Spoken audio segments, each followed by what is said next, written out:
You started your first business 23 years ago. My mum said, do you want to run this business with me? I said to her, stop charging me rent, give me £50 a week. Why did you move to Dubai? Anybody who is owning a business in the UK is having a tough time. Kalvin Morris. He is the mastermind behind Obsessed to Success. Kalvin has helped countless entrepreneurs build and scale their businesses. What are the common misconceptions that businesses have about growth? If you invest money in new vehicles or new staff, you're not spending money, you're investing. But if you hire bad people or people who aren't right for the job, then it's okay to fire them. At what stage do you think one should seek funding in a business? The right time to get funding is when you're either growing or you're looking to part exit or... Have you seen any situations where a business has grown too fast and failed?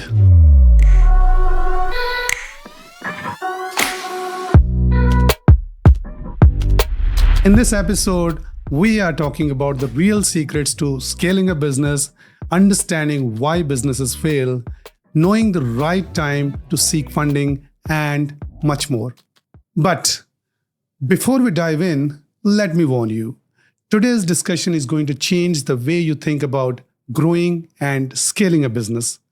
Only continue to watch if you're ready for change. Thank you so much, Kalvin, for joining us this morning. No problem. It's a pleasure having you today. So you have had multiple businesses, and currently you've started in Dubai. You've moved to Dubai very recently. Yes. Our audience would be very interested in knowing your background. Okay.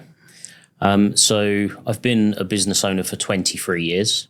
So I'm 42 now. So kind of explain myself as doing life in reverse. So I've got 3 young girls now, a 7-year-old, a 3-year-old and a 1-year-old. So a house full of women is interesting and keeps me busy, stressed, but also great as well. And in my younger years, I started lots of different businesses. My core business is what we would call Manpower in Dubai, but we call it a recruitment company in the UK. So had that with my mum, as I said, for 23 years, started it from nothing and built it up, employed thousands and thousands of people in that business over our time, and have done very well for ourselves, lots of turnover and led a very good life. And I always vowed to meet every person in my business. I always vowed so I would do the Richard Branson thing and shake hands with every employee. And we're around the 4,500 total consecutive employees to date. And when we got to about 2,000 employees, I stopped meeting everybody. I became the financial director. There was lots of things in the back end of the business. So I naturally fell into this position of being the director at the back end. And my mum became the person at the front end of the business. She was dealing with the employees, managing the recruitment manager and that side of the business. I was doing the financials and everything that supported, the heartbeat of the business. So, and then over the same period of time, over the 23 years, I've started 12 smaller companies. They've all been passion businesses, what I would call passion businesses. So when I was younger, our recruitment company deals with elderly care. So care for our elders, let's say. And the opposite end of the scale, I was a DJ and I released some music and did quite well and started getting flown around the world and playing DJ events in clubs. And so I kind of had these two opposite ends of these lives, let's say, that I was leading. At the point where I was kind of going to Ibiza and DJing at the weekend and then coming back and looking after elderly people. And all during that time, I had 12 smaller companies. So I had music-based companies, so events. I ran a music festival. I did a holiday package for young people to have the opportunity to go and play in clubs in Cyprus. Ran some super clubs in Ibiza with some events. And that was all great when I was younger. And then obviously I got a bit older and kind of fell out of that, fell out of love with that and fell out of that. And then, more modern times, let's say, so COVID, our business was fantastic up to COVID. And out of the back end of COVID, the launch of podcasts and live streaming and everything that goes with that. And then I launched a live streaming and videography business out of COVID. And we were building white labeled pay-per-view platforms for small businesses. So all educational learning in business went online, conferences went online. And there was a lull in the UK of providers who had equipment that could go and live stream. So I very quickly set up a business doing live streaming. We made some good money out of that. And then more people, as we say, jumped on the bandwagon and it became quite saturated. And that business was great. But, my version of a business or a successful business is about a business that you can eject yourself from and it can continue to operate. Yes, that's very important, I think. Absolutely. Yeah. And one of the key things, so I've been coached by some very high level people. There's a program in the UK called Dragon's Den. There's a American version called Shark Tank, right? Yeah. So I've had some coaching sessions from a few people who've been on Dragon's Den. And there's one lady, Sarah Willingham, who was on there. And, sometimes you hear a piece of information, it just sticks with you. It's just one piece of information. And she said, a business is only truly successful when you no longer have to work in it. Correct. And every business should at some point have a goal of selling or ejecting yourself from the business. That may well be at retirement. Okay. We may want to leave it to our kids. We may not want to. It depends. But the purpose of what she said in those few sentences really resonated with me. And I really sort of, understood what she was saying. So the videography company, the live streaming videography company was great, but I couldn't eject myself from it because I needed to be the man on the ground.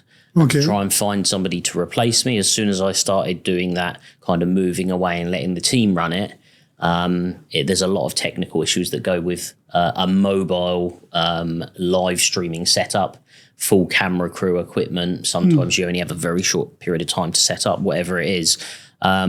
So that business kind of started to grow out of COVID, and then I quickly just kind of not shut it down, but very much slowed it down because all the time I was doing this, I still owned the care recruitment agency, which was my bread and butter. So own a variety of other businesses, mainly based around music and a few investments and stuff as well. So I've got so many questions now already from this introduction.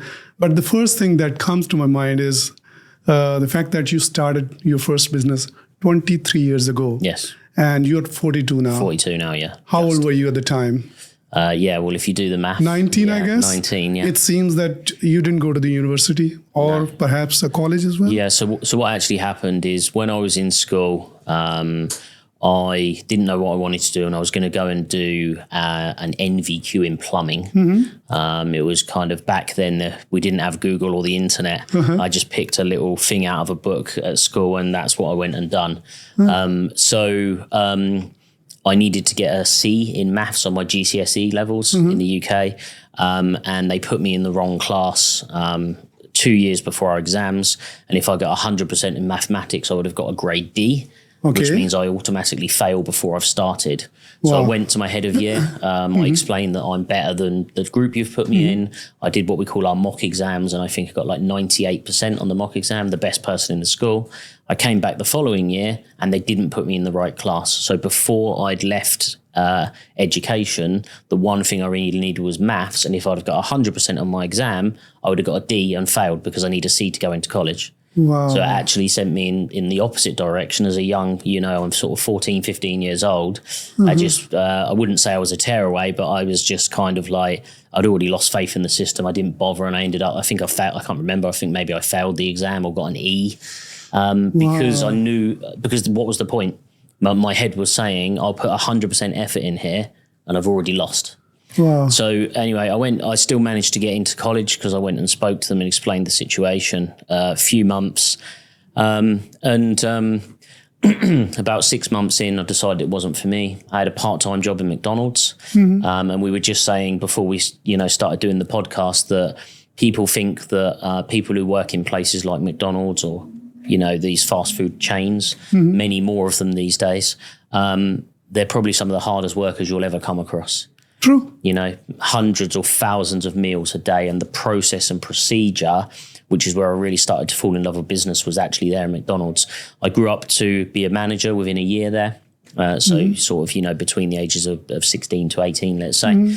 And it was so strict in the process procedure, the way they clean, even the way that you put the food on the tray in the order that you have to do it is, and you get in trouble if you didn't do it that way. You have to bring the burger, then bring the fries, then bring the drink. If you do it the other way, the manager will be on your back. But because it's so strict and process driven, actually I learned a lot about business there.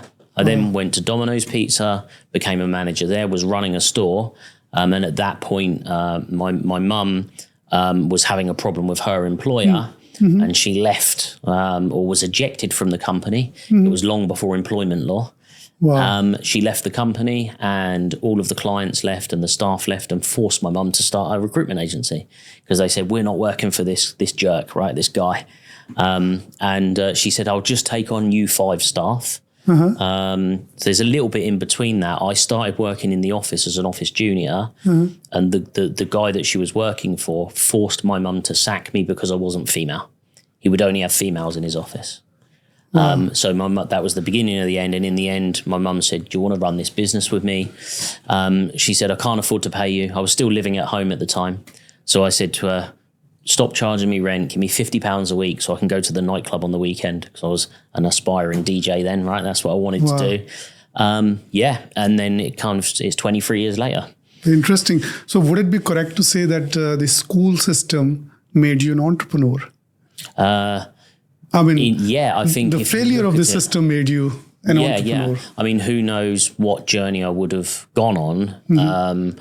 I guess I would be at some level still the same person, and I would have trod my own path. But yeah, of course, somebody asked me, I was talking on stage at the Isle of Man. There was a show in the Isle of Man last year. And he said to me, if you could go back and change something, what would you change?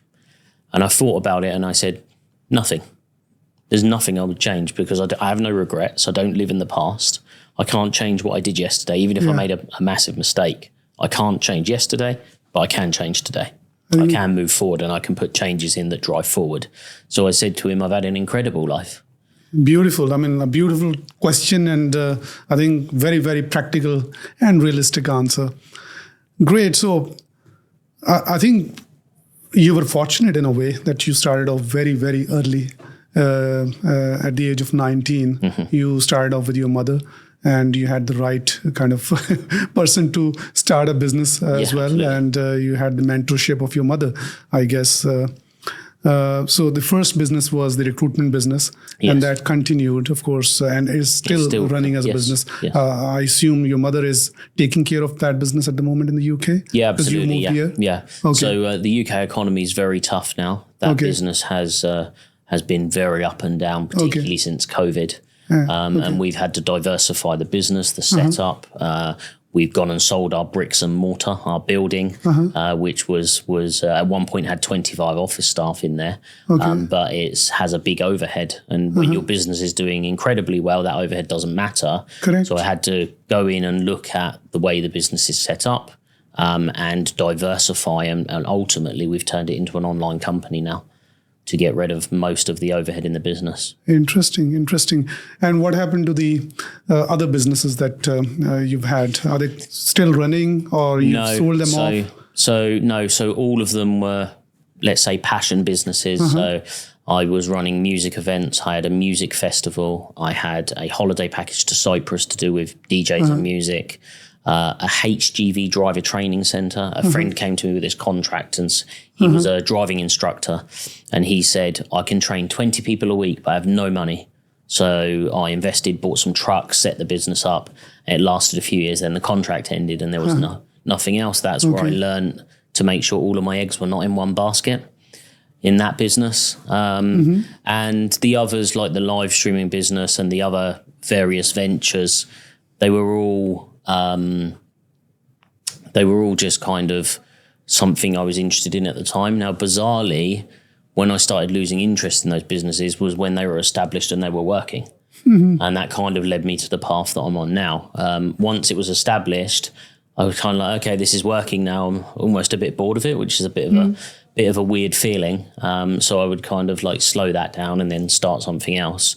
But Interesting. all the time, I had my main business still, which was the one, let's say, that was paying the bills. Fantastic, fantastic. Now, you moved to Dubai earlier this year in January. Yes. Why did you move to Dubai? So the UK economy is very tough now. I think it's no big secret. Anybody who is owning a business in the UK, anybody who is working in the UK right now is having a tough time. We've been through, I think we went through 5 prime ministers in 2 years. We went through COVID. We went through Brexit. Hikes in the price of living. So the price of gas and electricity and food has quadrupled in 2 years. The price of the fuel is about 5 times the price of the fuel in Dubai. The taxes are high, 65% income tax, 25% corporation tax and 20% VAT is making it very difficult for businesses to survive. I saw an article last week saying 9,500 millionaires are going to leave Dubai. Are going to come to Dubai, I guess. Sorry, are going to leave the UK within the next 12 months. Now, my worry for the UK, for the place that I'm from, is that all of those people employ thousands of people and they're no longer going to employ thousands of people. So coming out the back end of COVID, the British government are trying to claim as much tax as possible. But it's kind of like putting a Band-Aid on an open wound, right? It's not going to stop the bleeding. And everybody who's employing thousands of people is leaving. So what does the future economy look like for the UK? And the answer is, if they made me Prime Minister, I don't know what I would do. And considering what I do now as a business, my business is about advising business owners what to do at any stage.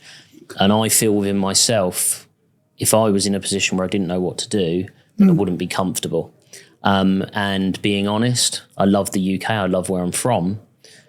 But I always wanted to live somewhere with a bit more sun. And hence Dubai, I guess. Hence Dubai. Yeah. And obviously the initial attraction is low tax. But I didn't come to Dubai with a preconception that I was going to live on the beach. You know, I understand that businesses take time and businesses take hard work. Again, hence the reason that I want to help as many businesses as possible with my current company. Fantastic. Now, in Dubai, you're helping businesses set up and grow, essentially. And that is through coaching. Absolutely, yeah. Right. So it's essentially business coaching. Now, personally, I mean, of course, I'm an entrepreneur and I've had businesses over the years. I have never had any formal coaching at all. I've been against coaching. Okay. I've had mentors. I still have mentors. Informally, I speak to them from time to time. Yep. I learn things from them. But why would anyone have a formal coach? Yeah. Okay, great question. So I actually hate the word coach. I hate the word mentor. And what I mean by that is that I meet so many people who say, I'm a business coach. And I say, that's amazing. What businesses have you run? They say, I've never run a business. So that's kind of like me saying, I'll be a football agent. Okay, I'll just be a football agent, right? And I'll just go into it next week because somebody showed me how to do it. I personally believe that you have to have the experience in anything that you do to be in a position to advise others on that. That's the first thing. So coaching is, in my definition, is showing somebody how to do something or telling them and then disappearing until your next meeting. Interesting. Mentorship is a bit more hand-holding, let's say. What I do and the way that I differentiate my current company in Dubai, which is called Obsessed to Success, is the keys in the title. I'm obsessed until my clients are successful. So I actually get on with the doing. I implement software systems, CRMs, sales training, automations, AI tools, or whatever it is that they need. So when somebody says, who do you serve? And I say business owners, that's very broad. It's very broad.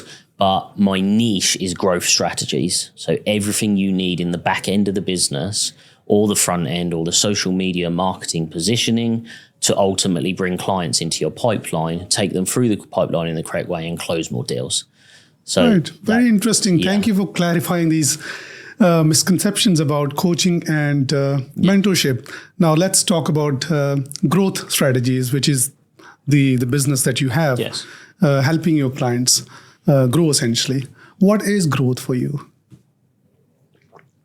So if we say there's a startup business, a small business, and a growing business, different people's wording around what a small and medium business is can change. So my version of startup is a startup business. So you don't know what you don't know. You don't know what you haven't learned. And typically you learn from experience. I've seen business owners lose everything, had businesses doing millions of, let's say, US dollars, and they lose everything because they didn't know certain things. And although I've had businesses for 23 years, it hasn't always been easy, far from it. Nearly lost our care business probably 6 times, and to the point where I thought I was going to lose my house and everything. But then we always managed to pull it back. Always managed to pull it back. So, and for me, a startup business sometimes hasn't even heard of a CRM system. What's a CRM? I say, what's your sales process? How do you handle your sales pipeline? And they say, what's a pipeline? So a startup business is more around the educational side of the structure of a business. So if we were to try and simply set up a business in our head, we would say you have marketing and sales, you have deliverables, and then you have finance. In the most simplest form, there's 3 sections. Okay, if you're not marketing, you can't get the clients. Correct. If you're not delivering, you can't deliver to your clients. And if you're not billing properly, you run out of money and you die. So in its simplest form, if I was doing group sessions with startup businesses, then I'd be teaching the core values of what a business is. But what I like to do is I like to do what I call reverse engineering. So I want to understand about you. I want to understand how much money you need to live, how much money you need to live well, and how much money you need to live to be smashing it or absolutely on top in your own version of that success. Once I know that, I know how much money you need, I can then look at your business and your products and see how much you make, gross profit, net profit. Then we can reverse engineer a business plan that will then give you the plan for the next 12 months so that we can figure out how to get there. That's how I would work with a startup business and my definition of coaching for a startup business or support. Medium business might be that they're doing quite well. They kind of hit a brick wall with sales, or the team isn't in place, or they need to take on more job roles and they're not sure, who those job roles are. And I would come in and start to structure out a management structure and really map out that company structure and then figure out where the gaps are. And all of this can be discovered in conversation, and then a larger business might be doing very well. So there's a gentleman recently, he's got a very, very good marketing agency in Dubai, let's say $1 million dirhams a month. He started up in Saudi Arabia and spread himself too thin. He now has to spend a significant time in Saudi, and then somebody has poached his 2 golden employees, and now he's got a big gap in the business. So I'm coming in and helping him to go and find the correct new people, restructure his business so that he can continue that next stage of growth. And that would be what I would consider being a medium-sized company. I don't like the corporate world. I don't want to have 10 meetings to decide which biscuits we buy for our guests on our podcast. Right? I just want to be able to work with a business owner who can just make those decisions and drive the business forward as fast as possible. Interesting. So you're helping startup businesses. Yes. Putting in place their procedures, their systems, whatever they need in order to kickstart. And then after that, we're talking about sustainability and growth. Absolutely. Medium-sized businesses, they need to sustain and grow, of course, to a bigger stage. And that's where you also help them, find strategies, how they can grow. So growth is essentially, moving forwards. Growth strategies and everything to do with growth, every aspect of it in a moving business. Forwards and, getting bigger revenue streams. Absolutely. Making more profits and improving bottom line. Yes. Okay, interesting. Now, what are the common misconceptions about businesses growing? A lot of people say that, when employees increase, businesses seem to be growing. But to me, that doesn't reflect growth You may be eating up your business inside, Yes. maybe paying overheads to the employees, but at the end of the day, maybe your profits are shrinking. Yes. I mean, that to me is not growth. I just want to understand, what is your take on this? What are the common misconceptions that businesses have about growth? Okay. So I think the first thing is that you're always investing, you're not spending. So if you invest money in somebody like myself, or new infrastructure, or new vehicles, or a bigger office, or new staff, you're not spending money, you're investing. Okay. But if you hire bad people, or people who aren't right for the job, then it's okay to fire them. Okay. And then I consider myself to be quite a nice director, but when I need to be that decision maker, I'm not going to go, but they've got their own problems going on. I'll do everything I can to always look after somebody in the business to a certain degree. And if they're not performing, or they're not serving the business as well as serving themselves and me, then I will make that change. So I think that you have to understand that you have to have people in your business to grow. You absolutely do. You can't do everything on your own, and you will only get to a certain level. There's no doubt about that. The other thing is about, people get caught up about money and about this level of investment. And sometimes I see people who are chasing the next level of sales and they don't need it or don't want it as well. I think that they think they have to grow, whereas sometimes it's okay to sustain as well. So I think that's a misconception. And I think that people really need to, using the example of the reverse engineering. So when I do a session with somebody, the first session I explain it as a brain dump session. We empty your brain of everything, personal and work-wise, and figure out where you need to be. There was a gentleman I was speaking to a few weeks ago who contacted me. He said, I think I need some support. After talking to him, he has a fantastic business. He has a 7-year-old daughter. And from our first phone call, I said, you don't need my help. I said, you've already achieved everything you want to. You're living the dream, right? You're living in Dubai, you're living well, you're paying yourself well. You think you need to grow to the next stage. But actually, I convinced him to not need my services in that case. Because because he didn't need it. And he actually went away great. And we actually met up and now looking at a potential joint venture on something completely different with him. So, yeah. But I think misconception is thinking that you need more, not wanting to invest, not understanding the value. I would say out of all of the people that I speak to through Obsessed to Success, I speak to the ideal client every day, but maybe 50% of those don't understand the value of the investment in my time to help them grow, even though my credentials with respect to them are much higher than the level they're currently at in their business. So I think it's the misconception. And as good as I am with my business and at sales, sometimes people just aren't ready to take that next step. Interesting. So I'll talk from my own experience. I mean, when we started off about 10 years ago, we had a very small team. We didn't grow at all in the first 4 to 5 years. But suddenly there was a point that we realized that, we had the cash resources and we had the experience to move forward with more aggression and hire more people. We had a sense of understanding that we were ready to grow. But do you see that sense of understanding across the board, or do you see people that they don't understand that they're ready to grow and they're stuck in some situation, they're not moving forward with the right amount of aggression? Yeah. So I think that when a business starts to generate cash, and if you're a good business person, you hold some money in the business, of course.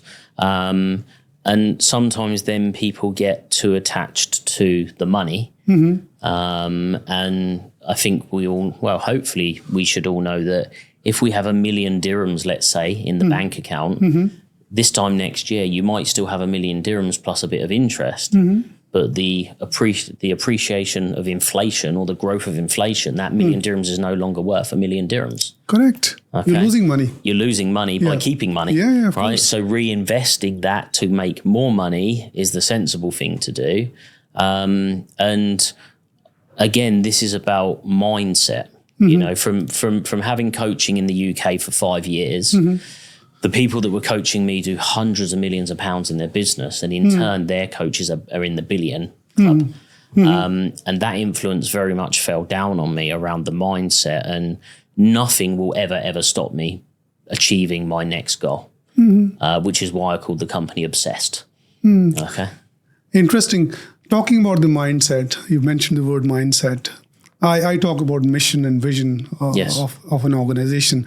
To me, business only grows to the extent of your vision essentially. You know, if you don't have a vision to grow, or ultimately you don't think about 10 years down the line or 20 years down the line, you will not grow at a certain pace that you'd like to grow. You'd struggle. And you probably remain sustainable, but as a small unit. To me, mission of an organization is an absolute core element. What do you think about the mission and vision of the people that you normally talk to? Do they have a certain element of clarity? How do they want to move forward? Do they struggle with it? Because ultimately, to me, business is all about vision and mission. Of course. And I think it's a mixed group of people. I think a lot of people start a business from a passion or something they're very interested in. The best businesses generally seem to be from a life experience. Either there is a gap in a market for something, and that could be positive or negative. You know, I've seen some great businesses with small products. Big fan of Dragon's Den style shows. And sometimes products come through there and they're amazing, and some of them are terrible. You know, I guess that's what makes the entertainment of TV. And I'm sure they see many that we don't see. But I think that there's a mixed ability and mixed mindset of all business owners. And I think that affects the way they are, the way they learn, the way that they grow or don't grow.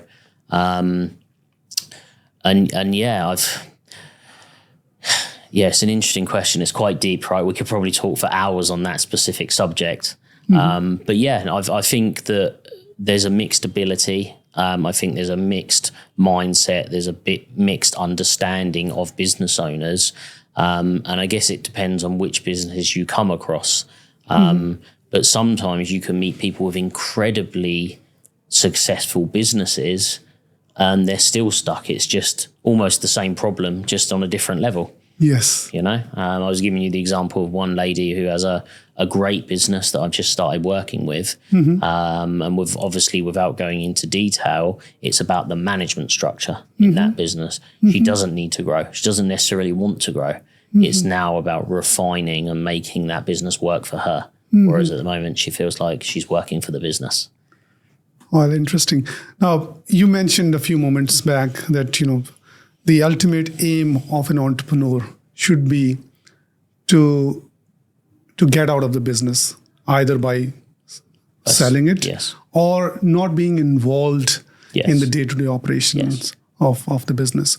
To my experience, I've seen a lot of people getting stuck in the business because they don't want to delegate. They don't trust the leadership team under them. They are stuck somehow managing their own business. And that's for their entire lifetime. I think they're at a great loss because they don't have the vision to move forward and grow and really, you know, build a great business. I absolutely agree with you. And I mean, how do you change this mindset when you speak to your clients? So I think it's understanding their personal issues, goals, desires, and where they're at. A lot of people don't link their personal lives to their businesses properly.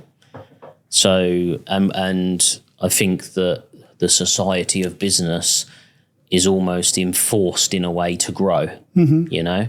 And I always kind of say, like, how much money do you actually need in your life?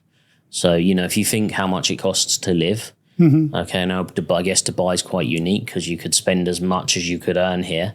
Of course. But of course, right? And, you know, cars, properties and whatever else. But let's say that you've got the biggest place in Dubai and you've got every car available and you've got boats, and let's just say that's your desires, your materialistic things, which is fine. What then? What do you do then? You buy another car, but then what? So I think it just depends on the person, the business owner, and understanding. So I kind of say to people, how much do you need to earn? What's living well? What's living the dream? Once I know that, you reverse that to the business, understand the business. And look, if they've got a business with respect to everybody selling small items at 10 or 20 dirhams, how many tens of thousands of those do you need to sell with the overheads of your business just to pay rent on a standard place, let's say, or pay a mortgage on a standard place? So then I try to make them thinking a different way. And I also come across people the opposite. There's a few guys that I worked with recently, one in Dubai, one in the UK, that had high ticket items. So one was £8,000 and one was 15,000 dirhams as their base price. And I said to them, you're missing out on so many clients because I'm not closing enough deals. I said, why don't you have a downsell? Why don't you have a cheaper product where you can then warm up a client and show them your value? So the guy in the UK introduced this downsell product at £500 with a bit of resistance, but we did it. And then he closed 8 deals in 2 weeks at £500. And then he upsold 2 of those to his £8,000 product. Wow. So I think sometimes you need to look outside the box. Correct. And that would be my advice in that particular situation. But I don't like to brand it with the same advice for everybody because that isn't, trying to fit a square shape into a round hole. Absolutely. If I understand correctly, it's the ultimate purpose that you have, I guess. You need to know the purpose of your very being and why you are entering a business and why you're setting it up. If you don't know that, then it becomes really hard to scale it and to take it to a place where, you could potentially take it using your real potential. Now, second part of the question and comment was about the exit. I'll come back to it a little bit later. Okay. But in between, I've got many questions lined up for you. Now, talking about growth of a business, we see a lot of people relying on funding. At what stage do you think one should seek funding in a business? Very good question. So when we're running Elite Care, which is my care manpower recruitment business in the UK, we 100% self-funded and always have. So I think if we're talking about pure money, you shouldn't be seeking loans and trying to sell shares when the business is in trouble. It's not the right time to do it because if the business is good enough, you're liquidizing, and when it goes back to being healthy, then you've given away too much of a share. I've noticed a lot of businesses in Dubai, it seems to be quite easy to get a bank loan here. And it seems that sometimes banks throw money at businesses. And I've come across some businesses that were incredible. They've got into trouble. They've borrowed 1 million dirhams, let's say. And now that money's gone because the business is still in trouble. And now they have a bank loan and the business to deal with. Of course. And of course, the laws around loans in Dubai are a lot more severe than certainly the UK and other countries. You can get yourself in trouble and even in prison if you don't pay your bills. Okay.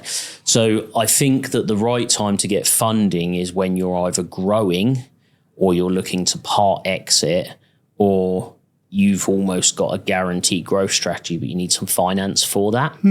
I would always rather go with a private investor, always over a bank. Because a private investor is doing it off their own back. And actually is going to hopefully be giving you some good advice.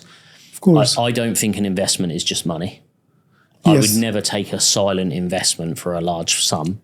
I would want that person to add some level of value, even if it was in a more of a mentor type state, because you want that person to know where their money's going, but also that they can have some level of influence of the purpose of the loan, let's say. We're talking about private investment or venture capital, I guess. Yes. in both situations, you'd probably get some sort of practical insight into the business, because they would want to make sure that you would hope so. The business is operating at the most efficient level. Yes. And they'll give their own input as well. Very interesting. And what kind of situations have you seen businesses taking funding and then failing afterwards? Okay. So there's one business that I came across, and the gentleman was struggling because his profit and loss didn't add up. So I had a look at his profit and loss. He's making 200,000 or 300,000 dirhams, so it's a smaller business of sales a month. And then his bottom line, he was in negative equity. And when I looked at his cost of sales, it was 82.5%. And I would not get involved in a business unless it was at least, 50-50, maybe 45-65 cost of sale, let's say, in either direction. And I said to him, why is your overheads that high? And he was essentially supplying staffing. And he was doing it to a third party, and that third party was then making money off the staffing that he was supplying. So they were making all the money. If you're familiar with the Uber model, Uber's the biggest taxi firm in the world with no cars. Of course. Uber are clever. If you ever had a conversation with an Uber driver, they're generally very unhappy because they're paying too much of the money. All that Uber is doing is dropping the client into your car. Yes. But then at the same time, the taxi driver has no clients without Uber. Yes. So that particular situation, his overheads were too high. So I said to him, you need to get rid of all of your contracts now. He said, but I'll have no business. I said, you've got worse than no business. You're losing money. So he needs to restructure his whole business. So particular person had taken loans. Money has gone from the loans, and now he's got two problems. Interesting. Now, have you seen any situations where a business has grown too fast and failed? Yes, yeah. So typically a management structure is not there. Again, the person doesn't have the experience. And then you should never make any type of decision out of desperation. So if you're desperate in anything, you're going to make bad decisions. So if you're rushing to recruit management positions, then you're going to grab whoever comes through the door with the correct smile on their face. Okay, in an interview, anybody can tick the boxes that you need to be ticked. And it's almost like, being fooled into, I think this is the right choice. Typically, the worst thing about a business can be the people, as well as it being the best thing as well.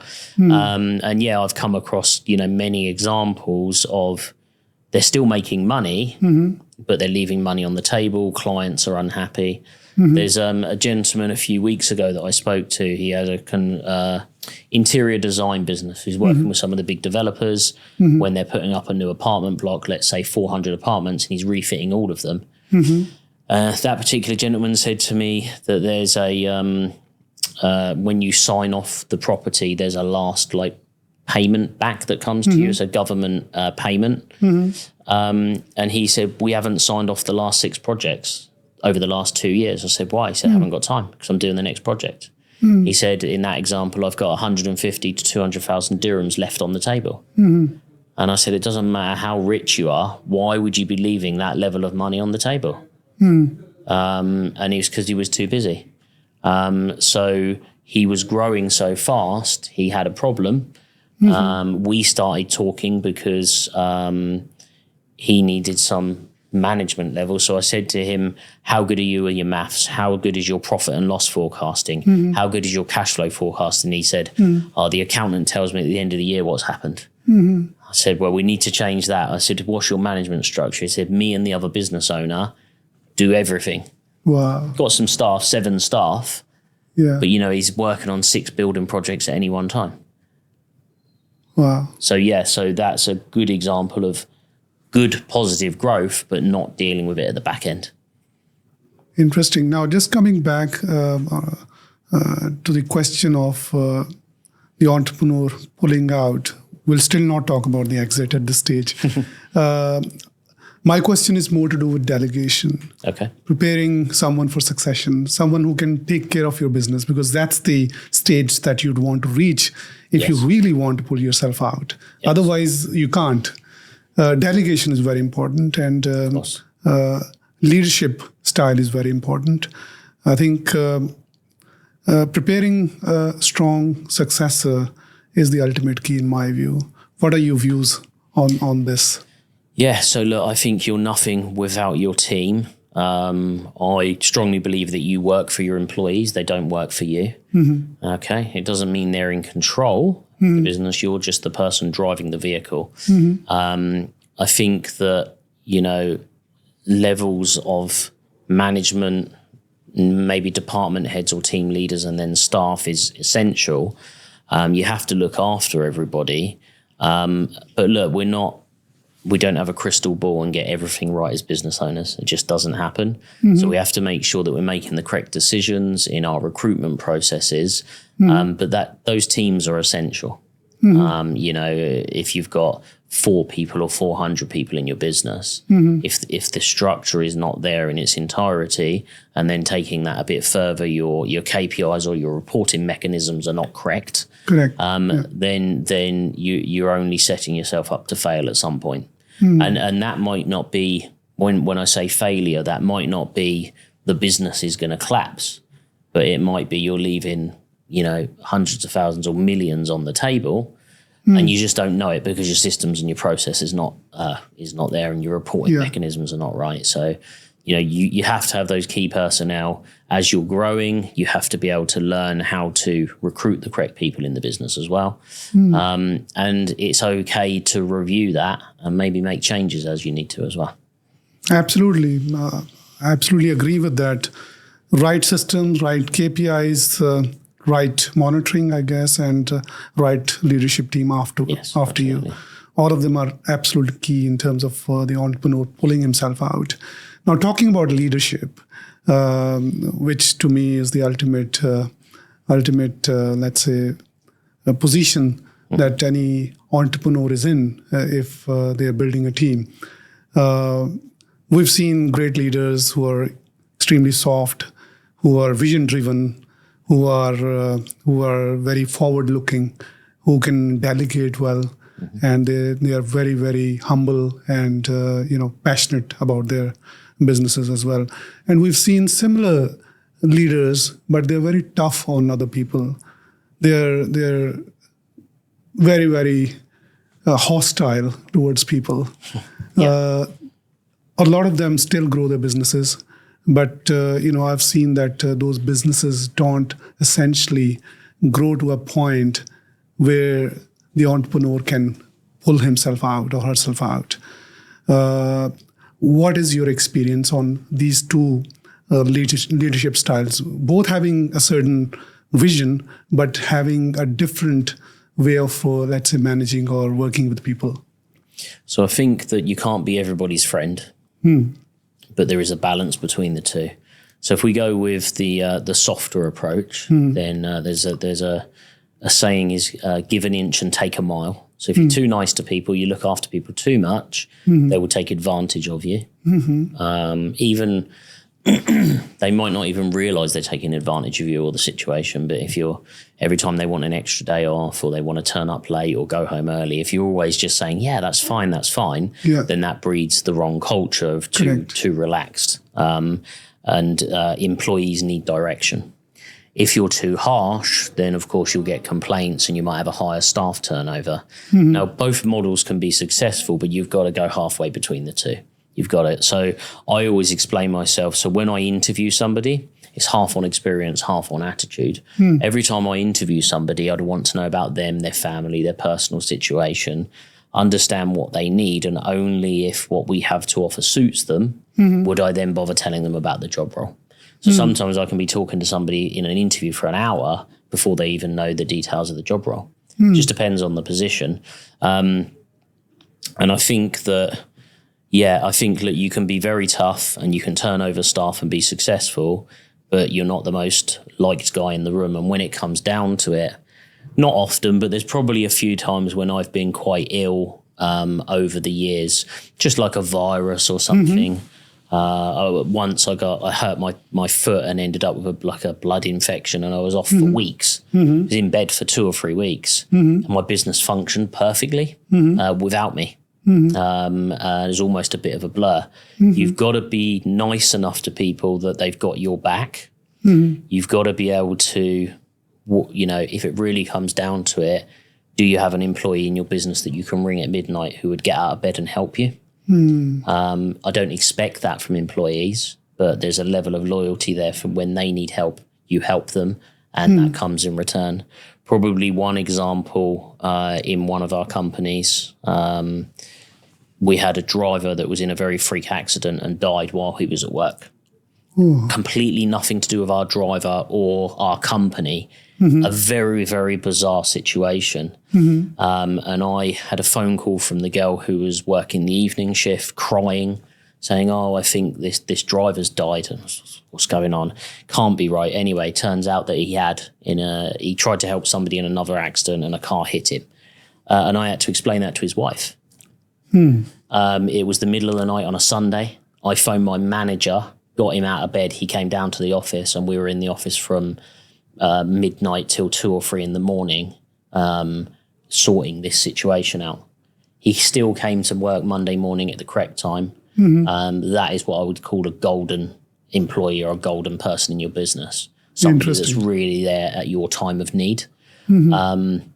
Equally, that particular same person was probably the best person I've ever employed. He got lots of bonuses. He got lots of, paid very well. But I couldn't have got through that time in my business without that level of person in the company.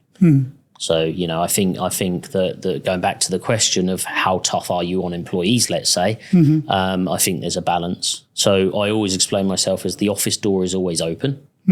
Okay. But don't defy my power in terms of who I am in the business, because I still have to run this business, and I'll put my foot down if I need to. I've had to lay people off, sack people, people being awkward in situations, as well as growing people and people leaving my company as they grow, saying this was a great place and you've taught me life skills. So, interesting. No, yeah, absolutely. I mean, I think to me, taking care of the people is the ultimate thing that any leader should be looking at.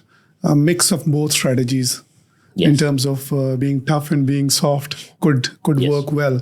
Because there needs to be a line that is drawn between you and other colleagues in your business. And so long as that is maintained and respected by you and them, it can work very well.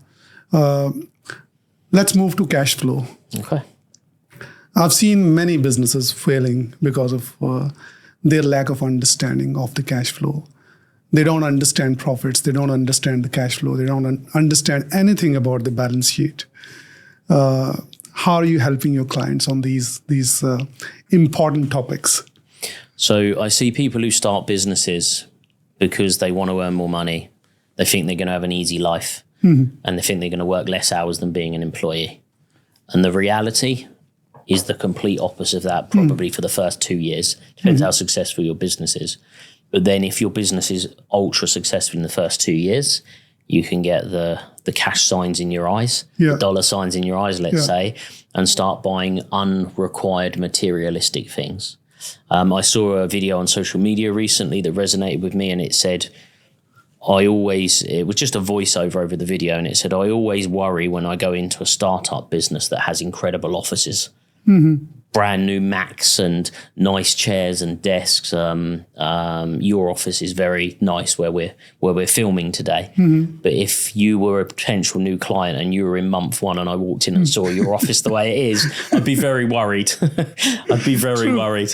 And actually, when I walked in, I was like, wow, this is probably one of the nicest offices that I've been in Dubai. Thank you. So you've done a good job there. Thank you so much. But I hope you haven't been running your business for 1 month, right? So I think that this all relates back to cash flow, profit and loss, and understanding. And you have to run a business very lean for at least the first few years, even if it becomes very successful, because you're still in that learning phase.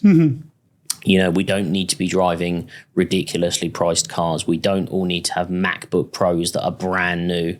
I think that, when you show people on paper, I kind of explain to people we can make logical decisions, not emotional decisions based off the maths of the profit and loss and in turn the cash flow forecast. Obviously, when you start gaining assets in your business, then we need to start thinking about the balance sheet and liabilities. We start taking on maybe properties or vehicles and start putting finance in place. This is when things are going well, it's great. But let's say you have 12 company vehicles and let's say you've bought everybody a brand new Porsche. Okay, and for some reason they need these Porsches as their company vehicles, and the company is paying for that as a benefit to the employee, and then times get tough. Porsche don't care. Yeah, they want payment for their 12 cars, right? So do they need Porsches, or could they be driving, Toyota Corolla, for example. Yeah, whatever, right? Which does the same job A to B, right? So, yeah, interesting.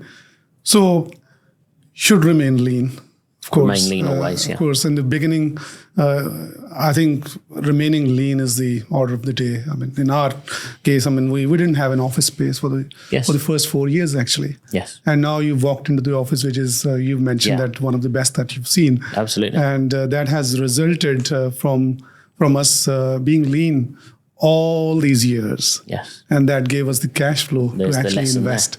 Absolutely. So I think cash flow is the ultimate name of the game in any business. If you're running a business, if you don't know the cash flow, you're screwed. Yes. Absolutely. I gave a little example earlier, which I can expand on a little bit, is that sometimes I meet people and I say, who does your accounts? The accountant. How often do you report? Do you do management reports? Oh, no, he tells me at the end of the year what happened. Yeah. I look at my cash flow and my P&L sometimes 2-3 times a day.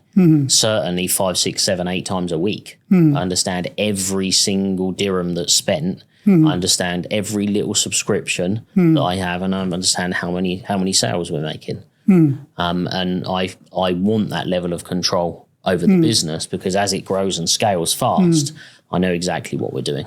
Absolutely. So we've talked about the mission of a business, vision, leadership, team, cash flow, systems. Let's talk about the product itself. Okay. How do you see your clients growing their products? How focused are they on their products? Are they giving their products more importance than the systems in the business or the cash flow? And how do you balance these things? So essentially, there's 2 types of business. There's product-based and there's service-based businesses. Service-based businesses are easier to work with because they're offering a service. Product-based, depending on what it is, presents a lot of challenges, including distribution, stock, cash flow required for that. And I think if I was to sort of reframe that to what's the biggest problem, is people create businesses out of ideas and good ideas and sometimes bad ideas. And then people talk about the product or service itself. They don't talk about the deliverables or the reason that you would buy. Let's say these microphones. There was a point when you were setting up your podcast when you chose that these Shure mics were the ones that you wanted. You're probably a person that does a lot of research. The tripods that they're stood on are very sturdy. You probably made sure that you had a decent quality of tripod in order to make that business decision. And you probably read up, maybe watched a YouTube video about the mic and it showed you how amazing the quality was. True. That company, so Shure are a great company that make microphones, just as an example. They sell you the results. They don't market the microphone, they market the results that microphone delivers. That's how people should market their products and services. And one of the biggest mistakes I make is people just don't know that. True. They try to sell their service or their product, not a result-driven marketing strategy. Correct. And how do you help your clients in this? So again, it goes back to what I said, is doing a brain dump session, understanding them, their businesses, their goals and desires. And then when we take it into a 12-month plan, I look at, kind of explain it as a big bucket with holes in the bottom. There's no point in pouring leads and potential into the top if it's all leaking out of the bottom. So first of all, we'll patch up the holes, which could be systems, processes, procedures, automations, AI tools, CRM, sales training, or anything like that. And then we build out the way the business is positioned and the marketing of the business. And then when we pour the leads in at the top, they don't leak out the bottom. We take them through the correct process. And we are very much an advocate of people marketing from a results position.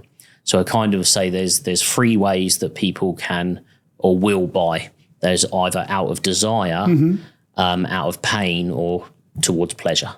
So if you can market anything, any business, if somebody had a key takeaway from this podcast, that's what I would say, is there's 3 ways that people will buy. In my world, businesses are either in pain or they're moving towards desire. So desire is growth, pain is there's a problem. And that's how I market myself, and that's how any business should market themselves. Interesting. Now, let's get back to the growth part. We've had several points that we've discussed about the growth. Now, the ultimate aim of most entrepreneurs is the exit. Now, I've seen entrepreneurs who are anti-exit, yes, who do not want to exit. They have had their own passion about the business and they want to continue to run the business on their own. And there are others who've thought about exit and they start the business with this idea of exit in their mind. What is your typical advice to your clients? So I think it comes back to, what do you want? So we all want and need to make money. We all want to make more money. We all want to live comfortable lives. And if you, let's say that you're 35, you have a fantastic business and you can exit it, and you exit it and you get $100 million, what then? You're 35, you know? Very interesting. Who's going to grow a business to that size at the age of 35 and then sit on a beach for the rest of their life? You're going to want to do something else. So maybe the reason you wouldn't exit is because you don't want to start something else, or you have the fear of starting something else. That's one example. You know, if you're thinking that you want to exit, then that's fine, but that should be part of your longer term strategy. Now, just going back to Sarah Willingham, who was on Dragon's Den that I mentioned briefly earlier, her vision was you have to grow a business to a point where you're not involved and sell it. And she sold, I don't know how many, let's say 10 businesses in the hundreds of millions and grown businesses. And that's what she does.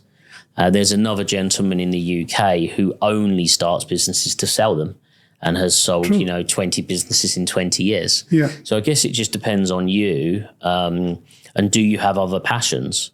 Because nobody generally runs a business with something that they don't enjoy or they had a good idea. So if you're really enjoying it, how much money do you really need to earn? And if it's working for you and serving you and you're not caught up in the business and stressed, do you need to sell it? So I think it just depends on the individual person. It depends on the individual business and kind of life goals, I think you speak to any successful entrepreneur and they, kind of as a joke will say, I'll die in the chair, in the office chair, right?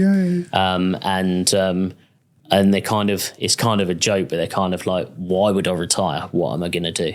There is some people who get to the point of retirement, and when they retire, they only last 5 years because they're lost. Correct. So I think they're not busy enough. Because you've been busy your whole life. So ultimately, it's the vision of the entrepreneur and the kind of life goals the person has. Of course, and those things change as well, right? Yeah, correct. Very interesting answer, and I think that's a very practical one. Now, in terms of your own business, advising your clients, where do you see yourself in the next 5 years? Good question. That's the question I normally ask people. Yeah. So So the move from the UK to Dubai, we still have our UK company. I still get paid from that company. I do not so many hours in that business right now. That is a business where I haven't 100% exited myself, but to a certain degree, moved myself into the position where I'm in that nice position. The genuine wanting to give back, help business owners, help people grow their companies is where my head is at now and what I enjoy doing and what I'm passionate about. And having groups of businesses on the group coaching in the UK, the USA and the UAE is where my goals are set right now. I want to have a number of one-to-one clients as well. But of course, one-to-one takes up all of your time as much as I enjoy it. True. Online courses. So I just finished recording a whole online course for sales. So growing out our online automated on-demand courses. And then to a certain degree, just looking which direction the business goes in, letting it free flow whilst I'm in control of it. I have no ambition to stop working right now. If I grow this to a multi-million pound, dollar, dirham business over the next few years, it's the same answer that I just gave. If I sell it, then what do I do? Correct. I'm 42. I'm not ready to retire yet. Certainly got at least 20 years left in me. So very interesting. So the plan is to continue growing this business. Plan is to continue. You know, if I find another business that I want to do, I would much rather work with people at this stage in my business life and have good strategic business partners. And rather than have one big business that's all mine, I'd rather spread my risk and spread my knowledge to maybe 20 smaller businesses and own smaller shares. And what's interesting with Obsessed to Success is that we're generating maybe 100 to 120 leads a week. Our team is having conversations with every single one of those people and they're qualifying the people very well. When I go on Zooms, the conversations sometimes are starting that this person needs coaching and it's ending up in a JV opportunity. So in one of our pipelines, I think I've got like 72 JV opportunities, which of course I can't action or wouldn't want to action that many, but I almost have every opportunity available to me already. It's then just deciding where you put your time. And I think that a successful business in my head is it doesn't have to be the biggest business in the world, but you've got to be enjoying what you're doing. That is absolutely true. Yeah. Just about the name of your business, Obsessed to Success. Yes. Why did you choose this name, Obsessed to Success? I mean, I can understand success, but why the word obsessed? So the word obsession can be used in a positive and a negative. Because there's plenty of examples. Somebody could think that if you're obsessed, that's a problem. I love business. As soon as we started a business and I get on the weekends, I get twitchy on a Sunday. I can't wait to get back to work. As much as I, of course, love my family time. And I'll sneak away and do a little bit of work over the weekend. And my wife's like, how much work are you doing? You know, we have this running joke between us. And I would say that if I was obsessed with something, it's obsessed with businesses and growing them. And that goes far beyond monetary value. Okay. So that's where the word obsessed came from. And I was trying to think of a name. So the original thing we were going to do was a 4-day business retreat in Dubai. And that will still happen, but businesses evolve quickly. So it evolved into the coaching, mentoring, supporting business owners. And through the 12 small companies that I've started in my time, I realized that what I am obsessed with is the real hard part of getting the thing off the ground and growing it. But I always figure out a way because I know there is a way. So I'm obsessed until success. Correct. And that's an open-ended success because at the moment there is no end to that success. Correct.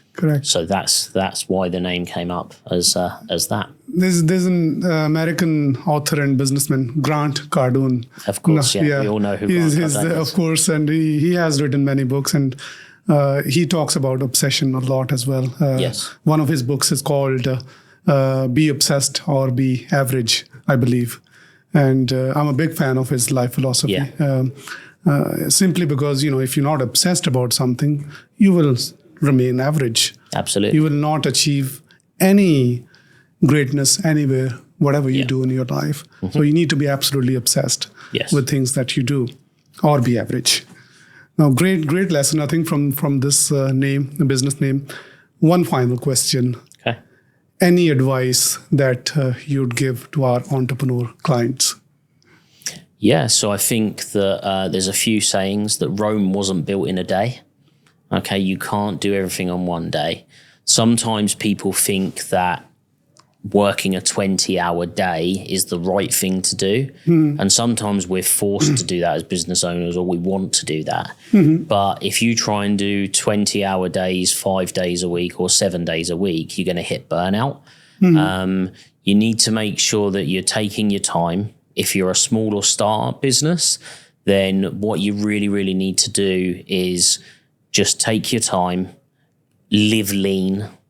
Don't go and buy silly cars and get stuff on finance that you don't need.